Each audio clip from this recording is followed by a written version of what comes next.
Phoenix tonight, the Valley of the Sun.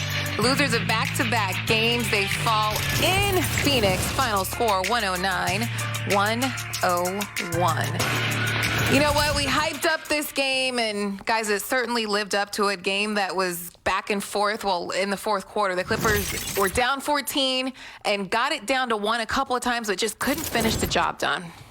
Yeah, and Chris Paul made a lot of plays in that fourth quarter, and you expect that from a player of his caliber. But I really believe that the defensive board of the Clippers was the biggest reason why they didn't win this game. The Suns would miss, they'd get it back, they'd keep getting multiple opportunities. And I think, Corey, that was really the difference in the game, that and CP down the stretch. Yeah, I totally agree. It's almost the basics of basketball, boxing out. And when you give up 15 offensive rebounds to a team and allow them to get momentum to shoot wide open threes or play downhill to attack the basket, it puts you in all sorts of situations during this entire game. And again, like you said, Don, you had Chris Paul who really took over the game in the last 4 minutes of the fourth quarter. Yeah, CP3 had 25 points in the second half of this game, but went on a personal 6 or 7-0 run when the game had got down to 1 in the fourth. He was hard to stop. We talked about the rebounding, second chance points, but fourth quarter, the Clippers made this a game. They were able to get stops, but just couldn't grab hold of those rebounds. When you're playing uphill all night, Christina, it's hard to get all the way over the hump. But give them credit. They hung in there. They grinded. They got it to 1 a couple times on that basket by Rondo. But, again, you expend so much energy staying in the game, getting back in the game. Do you have enough to get over the top, especially when you're missing a couple key pieces? But really, Corey, this game was pretty simple. You know, Chris Paul made plays down the stretch. The Clipper defense wasn't great tonight, as great as we've seen. And so that was the difference. You know what? When you look at this game, Don, and you got to give a lot of credit. You tip your hat off to the Phoenix Suns and what Chris Paul and Devin Booker did this game. And you had key players off the bench that played well for Phoenix. But you look at this game and you wonder, hey, this Phoenix Suns team, I don't think that they can beat the Clippers, honestly, when the Clippers are at full strength. That's what it really boils down to. But again, when it's time to play this game, you have to step up to the challenge, and tonight it was another loss for the Clippers. Totally agree, Corey. If they have their full complement, there's no way the Suns beat the Clippers in a 7-game series. No way. You're watching this game, and you see Kawhi Leonard and Patrick Beverley on the bench, and you wonder, what if? Well, we didn't get to see that tonight, and 14-4 was the advantage that Phoenix got on the glass. 15-5 on the glass.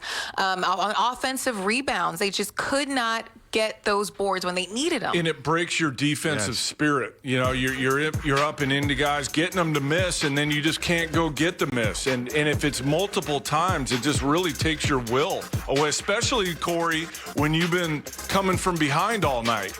And so if you keep giving these up, it's like, what do we got to do here? And I really think that, I said it when we first came on, I think that the offensive rebounding of Phoenix was the difference in the game. And you know what, Don, when you look at the film would tell all. And a lot of times you're looking at the film on those offensive rebounds, you saw a lot of the Clippers players actually standing and looking at the play while the Phoenix Suns jumped over their back and got extra possessions for their team. And it was one play, Cameron Payne, he drove to the basket and missed the shot, and the players are actually looking at him as he gets the offensive rebound. So those are some things that the Clippers definitely will look at during film to get better at. But again, I'm going to tell you, this Phoenix Suns team, they're good, but they cannot beat this Clippers team full strength. Well, yeah, and you look at the final stats there, and you see 15 second chance points per Phoenix, and you look at it and say, it doesn't seem like that much, but it's the possessions, the extra possessions, 11 more shots that the Clippers had in this game, and that made such a big difference. Now, coming up, we'll have much more on the Clippers Live post-game show. We hear from head coach Ty Lue, much more, and break down tonight's matchup as the Clippers fall just short. Zoo gave them a good effort. We talk about that and more next. Clippers Live is presented by Nissan. Choose Nissan today. For great offers on our most exciting lineup ever, shop NissanUSA.com. For 109 to 101 as the Clippers will head back home after this 3-game road trip.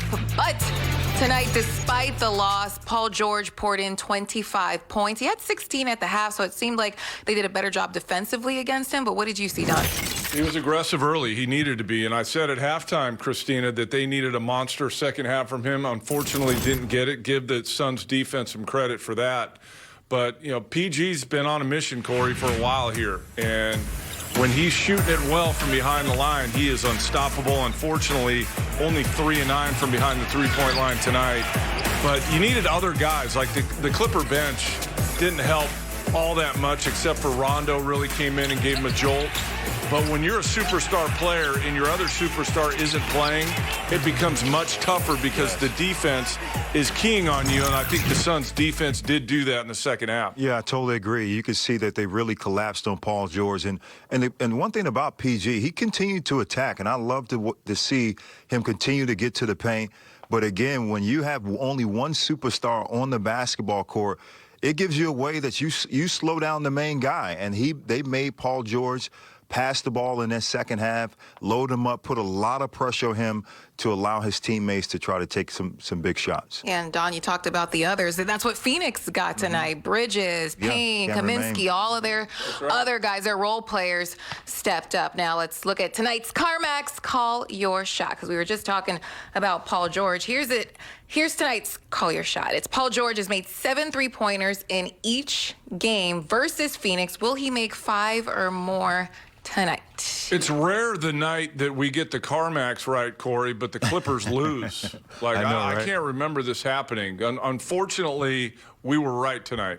And you know why, Don? It's because we knew exactly what would happen this game, that they would actually try to put a lot of pressure on Paul George to take tough shots. And because Paul George is the competitor, he was going to put a lot on his shoulders during this game. Like you said, it's a lot of chippiness, a lot of talking during that game or before the game. So you knew that he would try to make some shots tonight. Yeah, and one of the game within the games that we're following, besides CP3, Rondo, you got Devin Booker and Paul George. And Booker finished with 21 points in tonight's game. But, Corey, what kind of impact did he have tonight? Well, he really had an impact in the first half and starting off in that fourth quarter when he was actually right in attack mode against the Clippers. And he took that challenge. And, you know, Don and I talked about even Terrence Mann on the first couple of possessions, how to play him smarter. But, you know, this kid is a bona fide star in this league. He has a competitive spirit. He has no fear when he's on the floor. And so he really asserted himself in that first quarter, basically the first half, to allow the Phoenix Suns to get off to a nice start. Yeah, Corey, you're right about the no fear thing with Booker. And I think Chris Paul recognized the job that the Clipper defense was doing on him, so he knew he had to do it himself in the fourth quarter. Chris Paul's so smart as a basketball player. If everyone's loading to Booker, there's got to be room for me. He took the room and had a big fourth quarter. Yeah, pick your poison. It's tough. Right. You load up on one, and then Chris Paul takes over in that fourth quarter. So Clippers did their job early on, couldn't get back in this one all the way. But, hey, we hear from head coach Ty Lue. Up next on the Clippers' loss tonight in Phoenix. Coming up.